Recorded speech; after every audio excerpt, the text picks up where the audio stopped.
O livro, o capítulo 49, de Regresso à Terra, do livro Nosso Lar, onde André Luiz vem à Terra, vem ao Rio de Janeiro, voltando ao seu lar, com Clarencio, Dona Laura, que ia reencarnar, e ele um dia é levado a entrar na sua casa, e ao entrar na sua casa, a sua ex-moradia terrestre, ele percebe uma coisa interessante. Tudo mudado, a casa estava diferente, os móveis, os retratos, os aposentos, e ele percebe que no seu antigo leito, onde ele convivera com Zélia, estava outro homem agonizante. Foi para ele um choque muito grande. Puxa, a minha mulher botou outro homem dentro de casa. Está na minha casa outro homem. E naquele instante, ele cai em prostração. Como se um raio o fulminasse naquele momento. Mas ele não era mais o mesmo homem. Não era mais o mesmo espírito. E ele percebe, na alcova, o médico saindo e dizendo: cuidado, porque doutor Ernesto está com muita hipertensão e além disso ele está com pneumonia. Ele precisa de tratamentos especializados. Aí André Luiz disse: mas um outro homem aqui, doutor Ernesto? Minha mulher se casou, arranjou outro homem. E acontece muito nos dias atuais, não é? Troca muito de jeito, está na moda. Um outro homem na minha casa. E ele começa a chorar amargamente. Depois ele entendeu que se ele tivesse ficado viúvo, ele poderia também ter casado, o segundo casamento. Aí compreendeu, começou a orar. E naquele momento que ele começa a orar, Narcisa chega: meu filho, o amor de Jesus é para ajudar, é para servir. E ele entra na alcova e encontra lá o doutor Ernesto, que era um médico, numa situação lamentável, hipertensão, de pneumonia. E Narcisa diz: vamos dar passe no homem. Olha a importância do passe que Dona Marlene falou. Vamos dar passe nele. E deram passe nele e ele se recuperou. Houvera também mais alguns recursos retirados da natureza, e no dia seguinte o doutor Ernesto se recuperou. Mas ele teve que perdoar. Isso nós encontramos com clareza. O perdão na dimensão espiritual. Há vários casos dos livros de André Luiz. A colônia Nosso Lar, que nós falamos há pouco. Esta colônia, na época que Chico escreveu o livro, em 1944, terminou o livro, segundo André Luiz, tinha 10 milhões de espíritos. Fica na estratosfera do Rio de Janeiro, numa região localizada entre a cidade do Rio de Janeiro. Na época tinha 10 milhões. E hoje, quem sabe, talvez tenha muito mais de 20 milhões de espíritos. É uma foto retirada também da coleção de slides do nosso irmão Américo Sucena. O livro Missionário da Luz, outra questão do perdão na reencarnação. Muitas vezes os espíritos têm, na dimensão espiritual, nos planejamentos das reencarnações, grandes dificuldades para reajustar amigos e inimigos do passado. E o caso mais notável que eu encontrei no Missionário da Luz é com a reencarnação de Segismundo. Essa foto também é da coleção de Américo Sucena. Aqui nós encontramos 3 personagens que na vida anterior, Adelino fora assassinado por Segismundo. A Segismundo foi um assassino. e Raquel, prostituída por Segismundo. Agora estão os três juntos preparando-se para a reencarnação. Este menino que vocês estão vendo é o antigo assassino. Este outro homem, eles estão aqui parcialmente fora do corpo.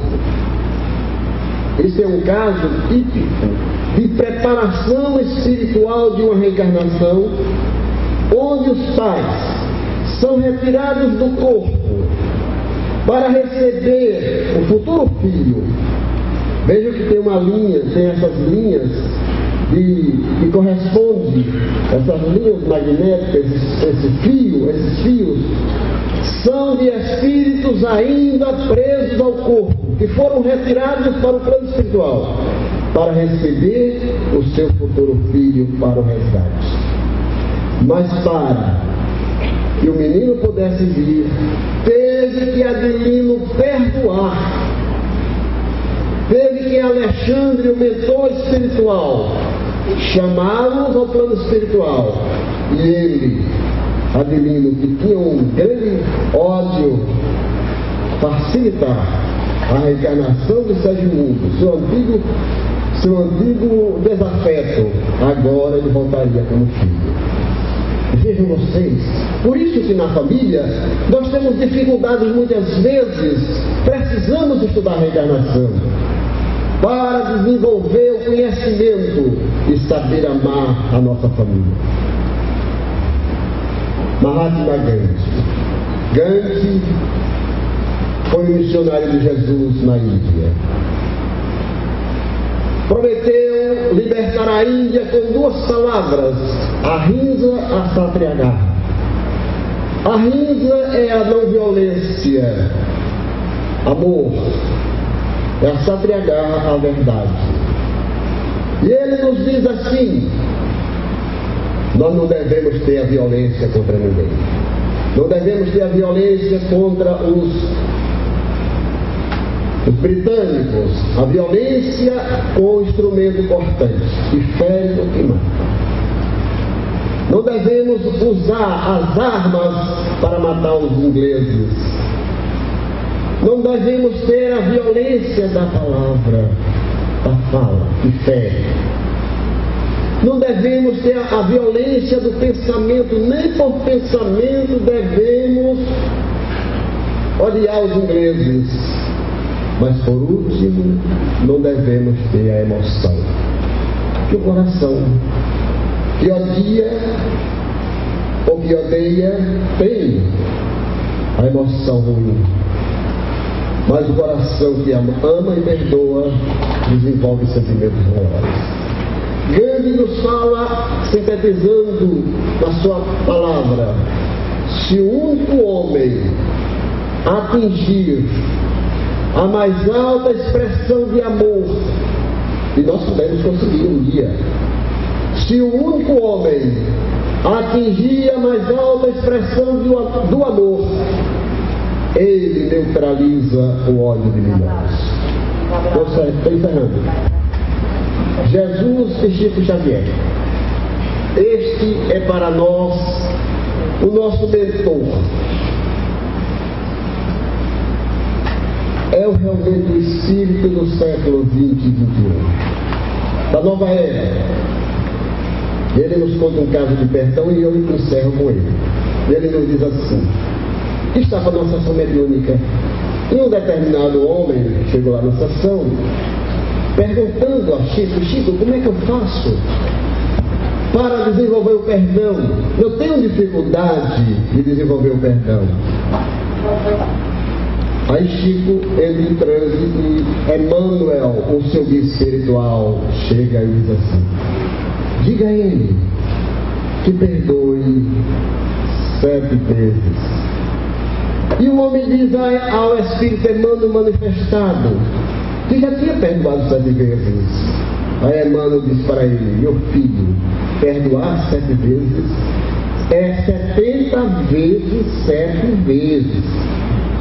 Aí o homem pergunta: mas isso eu já tenho feito, eu já contei até 490 vezes. Aí Emmanuel diz para ele: meu filho, 490 vezes, todo dia, toda hora, cada ofensa que fizer. 490 vezes, cada ofensa que alguém nos fizer. Porque só assim a gente se liberta, tem paz, tem saúde, tem felicidade. Eu encerro aqui agora, lembrando uma mensagem belíssima, recebida por Chico Xavier, do Pai Nosso. Pai nosso que estás nos céus, na luz dos sóis infinitos, Pai de todos os aflitos neste mundo de escasséus, santificado Senhor, seja o teu nome sublime, que em todo o universo exprime ternura, concórdia e amor. Venha ao nosso coração o teu reino de bondade, de paz e de caridade na estrada da redenção. Cumpra-se, Senhor, o teu mandamento, que não vacila, que não erra, de paz em toda a terra, de luta e de sofrimento. Mas perdoa-nos, Senhor. Olha o perdão aí. Os débitos tenebrosos de passados escabrosos de iniquidade e de dor. Mas ensina-nos, Senhor, nos sentimentos cristãos, a amar os nossos irmãos que vivem distante do bem. Com a proteção de Jesus, livra nossa alma do erro, neste mundo de desterro distante da tua luz. Que o nosso ideal de igreja seja o altar da caridade, onde se faça a tua vontade. Queridos jornalianos da sexta jornada Meta Espírita, queridos simposianos do Grupo Espírita Francisco Cândido Xavier, que se faça a tua vontade, Jesus, agora e sempre, e assim seja.